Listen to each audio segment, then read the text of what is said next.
Hi, first of all, if you haven't seen my previous headcanon video where I explain what a headcanon is and goes through a list of my personal cartoon autism headcanons, I recommend watching that before this video. Link is below. So originally this video was going to be just a straight on follow through from the previous one where I go over anime characters this time that I headcanon as autistic along with explanations.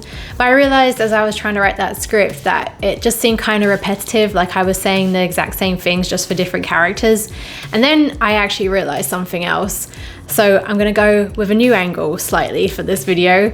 It's going to be about characters that I headcanon with autism, but also that I also headcanon with my other disability, which is selective mutism. For some reason, anime is just where I find characters that I can headcanon with this specific combination of neurodivergence. Okay, so I have previously made a video talking about having selective mutism about 3 years ago, and it is on my channel. So again, I'm going to link that below. As a very quick explanation, selective mutism, also known as situational mutism, is a severe anxiety disorder where you get stuck in the freeze response around certain people and it leaves you unable to speak around them and unable to speak in certain situations where your anxiety, very often severe social anxiety, just gets triggered. And everyone with it will have it to varying levels and have different situations from each other that they go mute in. Also, to be very clear, the number one thing to know about selective mutism is that it's not a choice.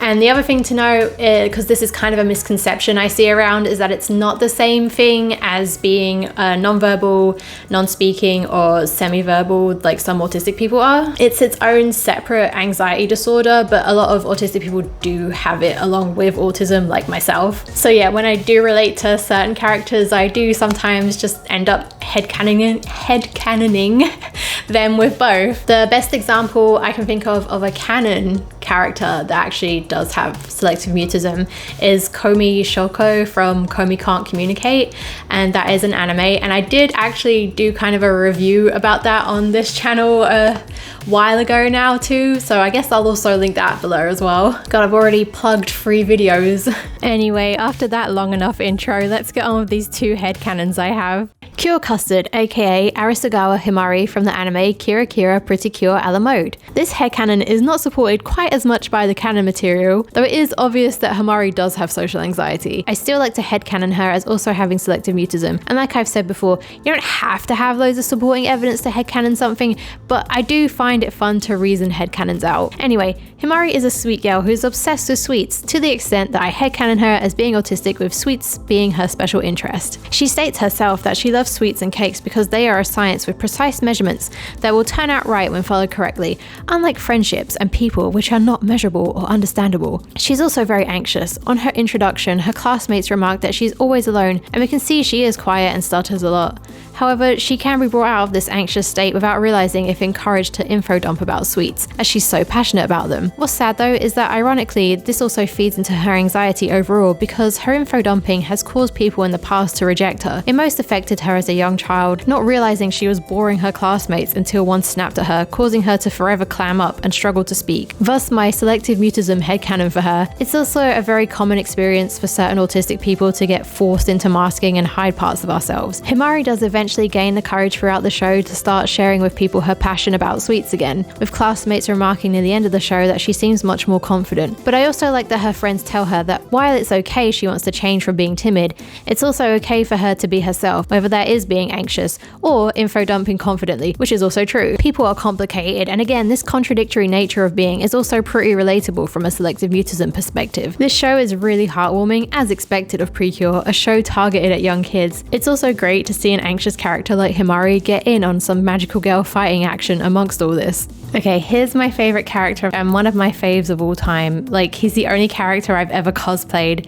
I'm gonna try and keep this as brief as possible because he means so much to me. Mihashi Ren from the baseball anime Big Windup, also known as Oofuri. To very briefly summarize, Mihashi Ren is an extremely socially anxious main character who loves being a baseball pitcher. He practices pitching obsessively. He left his old team and school after being bullied, but when he starts at Nishiura High School, he gets roped into joining their new baseball club as their pitcher. There are 2 seasons of the anime from 2007 and 2010, but the manga has been ongoing this entire time. And I want to say, I actually think with how the manga continues after the anime, the portrayal of Mihashi's anxiety anxiety gets even better. This series focuses on him having to learn how to communicate and get along with the team's catcher, Abe Takuya, who in turn also has to learn patience and how to understand and communicate with Mihashi. I not only headcanon Mihashi as autistic, but Abe too, so it's really interesting to watch these two interact and grow together. Mihashi is so anxious, whilst Abe can be short-tempered and blunt. Both struggle socially in different ways. Abe is also such a fascinating character, but for this video, I'm going to focus on Mihashi. So those two are autistic, but I also headcanon Mihashi as having selective mutism as well. He very often struggles to speak. He has many moments where he cannot reply to someone at all. When he does speak, it is very stuttery or quiet. He also has extremely low self-esteem and is very often surprised when people are kind to him.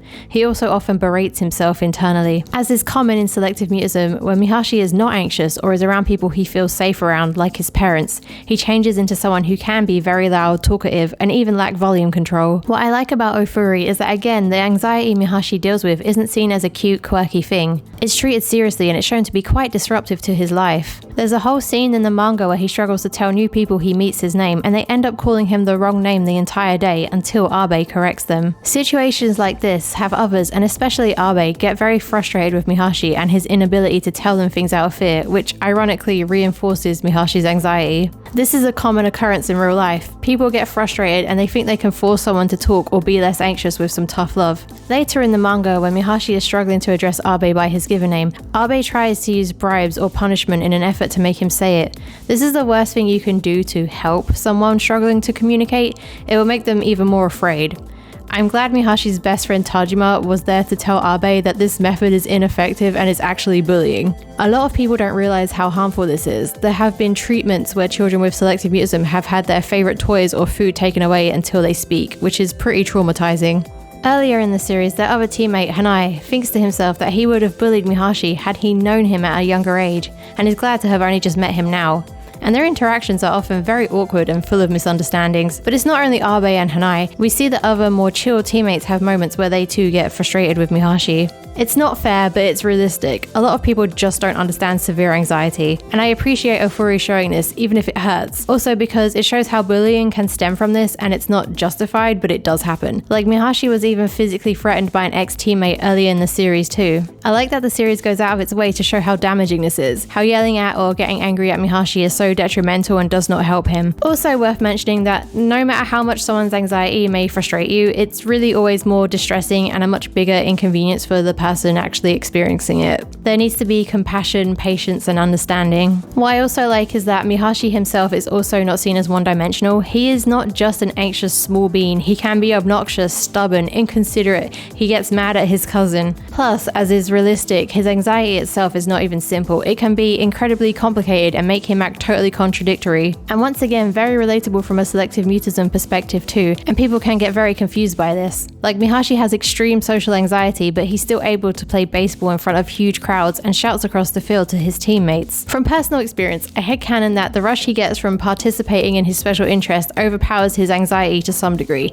and makes him able to participate in games. Even then, what he is able to shout is usually typical scripted baseball terminology to do with the state of play. He still has immense trouble communicating one-on-one, with Abe in particular. He has a whole arc learning that he can shake his head to say no at the catcher's baseball signs. Anyway, I love Mihashi. I love that he gradually gains confidence throughout the series. I love that despite his overwhelming anxiety, he still manages to play baseball, but the onus isn't totally on him either. He thrives also because he joined a wonderful new team who act as a support system and encourage him, and they also have to learn how to accommodate him too. In conclusion, I like that these characters show the wide range of how social anxiety and selective mutism can affect a person, and how they can make us act kind of bafflingly inconsistent to outsiders, even from the same person. It's not our fault, but it's kind of why we have to fight to make people realize that it's not a choice or manipulation or fake. Canonically, we have Komi, who cannot talk in most situations, even to her own family. Himari, who struggles to talk to people until we get her started on her special interest. Mihashi Ren, who can play baseball in front of huge crowds and shout across the field to his teammates, but then struggles with one-on-one conversation and stutters a lot. And selective mutism kind of perfectly encapsulates how one disorder can really change presentation depending on different contexts. Even for myself, I have low profile selective mutism, and now at this stage in my life, I can speak in a scripted, recorded YouTube video, but still often in unscripted, socializing one-on-one in real life, I'm still often mute or close to it. So even I showed this contradiction, which is why I do love these characters, because they display it as well. All right, on to the bonus headcanons I have.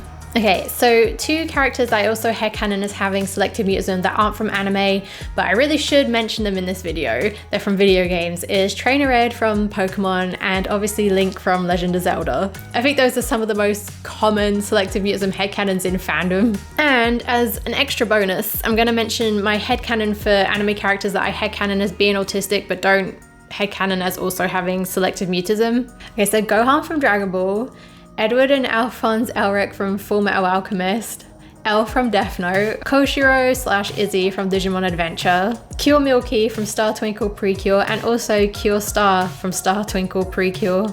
So yeah, that's that. So thank you for watching. Bye.